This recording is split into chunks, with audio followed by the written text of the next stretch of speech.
क्या सच में परिवारवादी पार्टियों का सूरज अब ढलने लगा है? क्या जनता का मोह भंग हो रहा है? रामपुर और आजमगढ़ में बीजेपी की जीत के बाद सीएम योगी ने दावा किया कि अब जनता परिवारवादी पार्टियों को किसी भी रूप में स्वीकार करने के लिए तैयार नहीं है। आज इसी आरोप की सच्चाई को समझने की कोशिश करेंगे। 80 और 90 के दशक वाली पार्टियां हों या आजादी के बाद से कांग्रेस की कहानी हो, क्या इन पार्टियों के दिन लद गए हैं?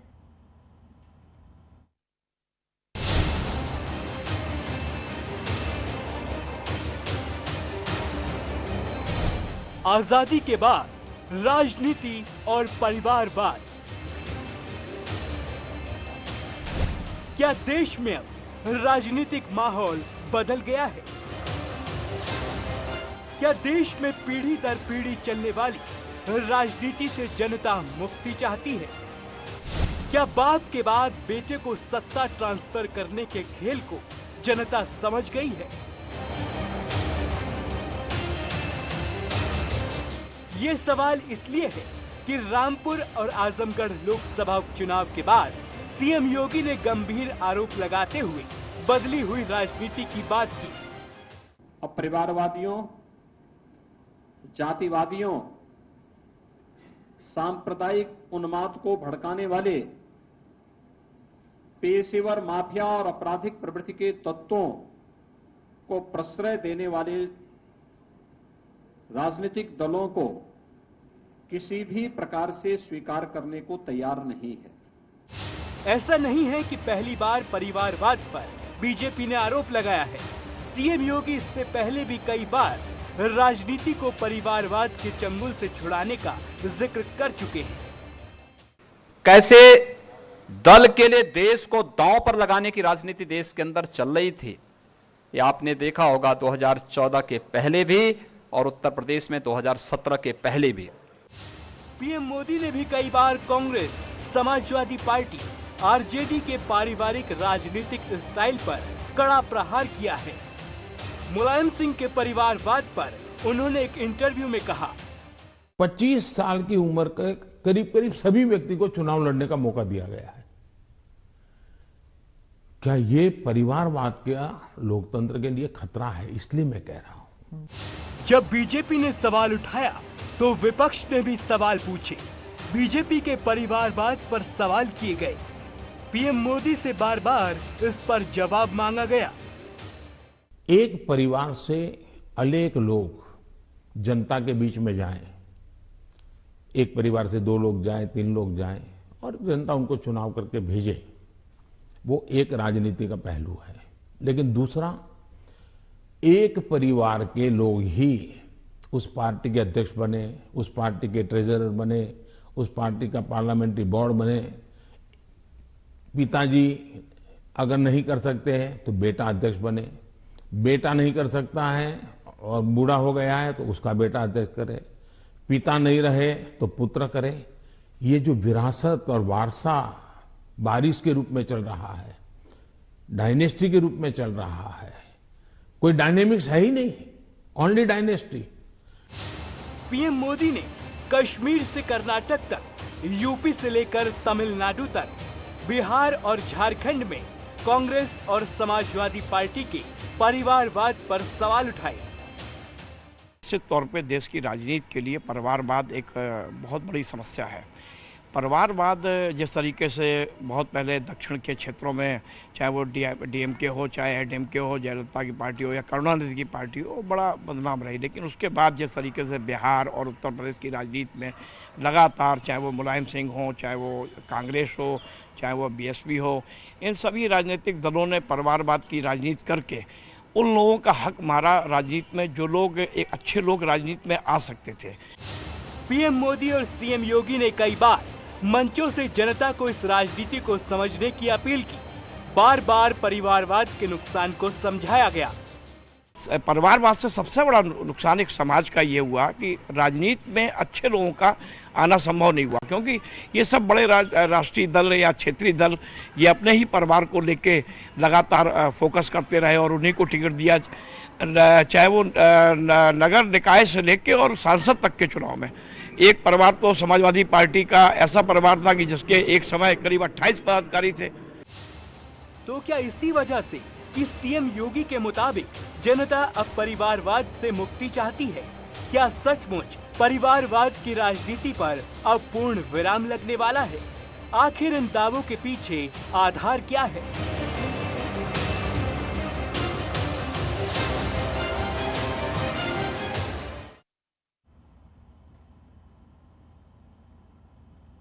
सीएम योगी बिना आधार के दावा नहीं कर रहे हैं। अगर आप विश्लेषण करेंगे तो 2014 के बाद से कई पार्टियों की राजनीति को जनता ने नकार दिया है। राजनीति में जीत हार से ही तय होता है कि जनता किसके साथ है। खासकर उन पार्टियों की साख दांव पर है जिन पर परिवारवादी होने का आरोप है।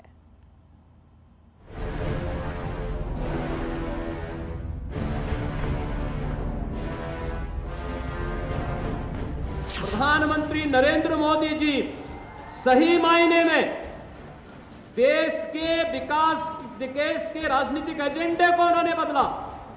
क्या सीएम योगी का दावा सच है?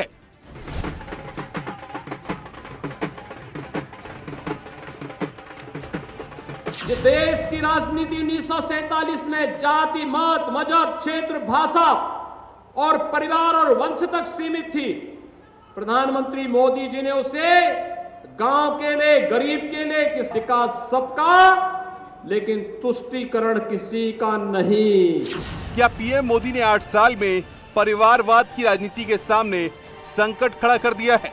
राजनीति के जानकार मानते हैं कि पिछले 8 साल में प्रधानमंत्री मोदी के नेतृत्व में काफी हद तक जातिवाद, परिवारवाद और तुष्टीकरण की राजनीति पर अंकुश लगा है। जो भी दायित्व, जो भी पद मिल रहा है वो अब हेरेटिक नहीं आएगा, अब चैन से होगा। मतलब हम वोटिंग मेजॉरिटी से आएंगे।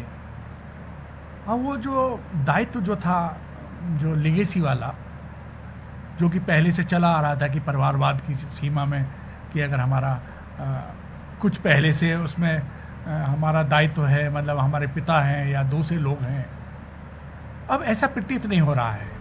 यूपी में समाजवादी पार्टी 2014 से पहले विधानसभा चुनाव में बीजेपी से काफी मजबूत थी। 1988 से 2007 तक मुलायम सिंह यादव 3 बार मुख्यमंत्री बने।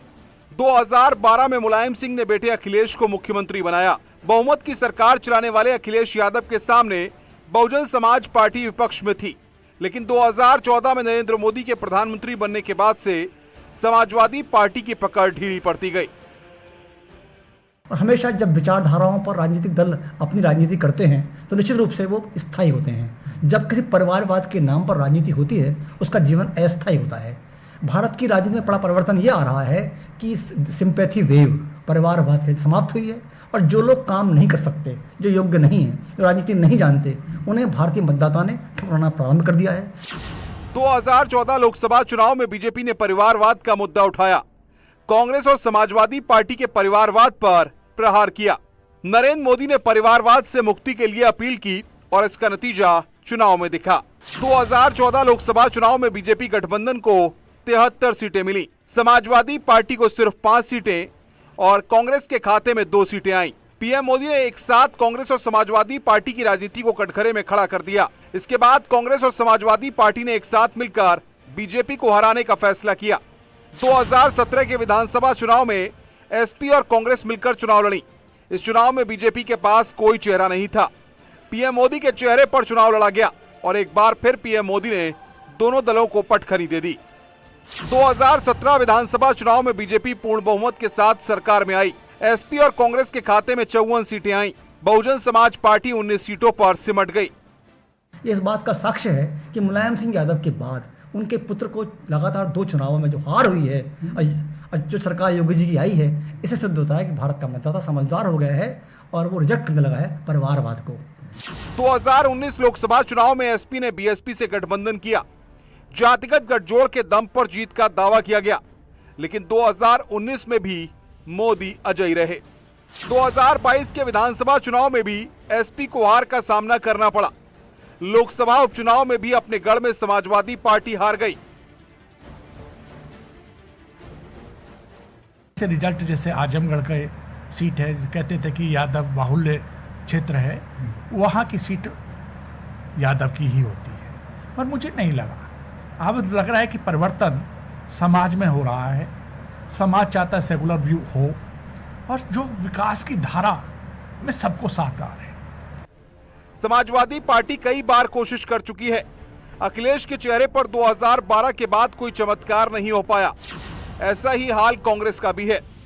2014 के बाद कांग्रेस लगातार हार रही है। राहुल गांधी के नेतृत्व में हार मिली, सोनिया के नेतृत्व में भी सफलता नहीं मिल रही है। गठबंधन का प्रयोग भी फेल होता जा रहा है। कांग्रेस अपने राज्यों को भी खोती जा रही है। राहुल गांधी के चेहरे पर जनता ने एक बार भी मोहर नहीं लगाई। राहुल चुनावों में बड़े बड़े वादे करते हैं, लेकिन क्या बात है कि जनता उन्हें मौका नहीं दे रही है। इंदिरा जी के बाद राजीव गांधी भारतीय राजनीति में आए, परिवार के नाम पर आए, सिंपैथी वेव के नाम पर आए। लेकिन राजीव गांधी ने अपने कार्यों से सिद्ध किया कि सिर्फ परिवार से काम नहीं चला करता, परिश्रम करना पड़ता है। लेकिन राजीव गांधी के बाद दुर्भाग्य से गांधी खानदान की प्रतिभा पर एक शक का प्रश्न चिन्ह लगा है। मुझे लगता है कभी कभी भारतीय इतिहास दोहराया जा रहा है। औरंगजेब के बाद लेटर मुगल्स का जो पतन हुआ, इतिहासकार बताते हैं, ऐसा लगता है गांधी परिवार पतन की ओर है।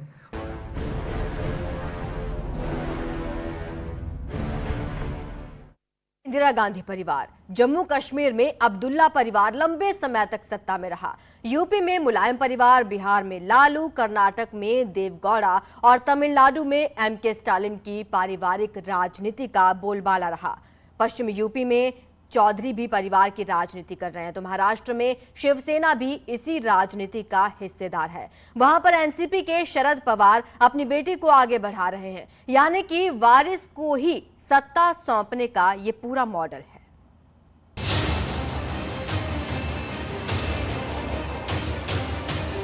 बिहार और परिवारवाद की राजनीति। बिहार की राजनीति में लालू प्रसाद की राजनीति का लंबे वक्त तक असर रहा। 10 मार्च 1990 को लालू प्रसाद यादव पहली बार मुख्यमंत्री बने।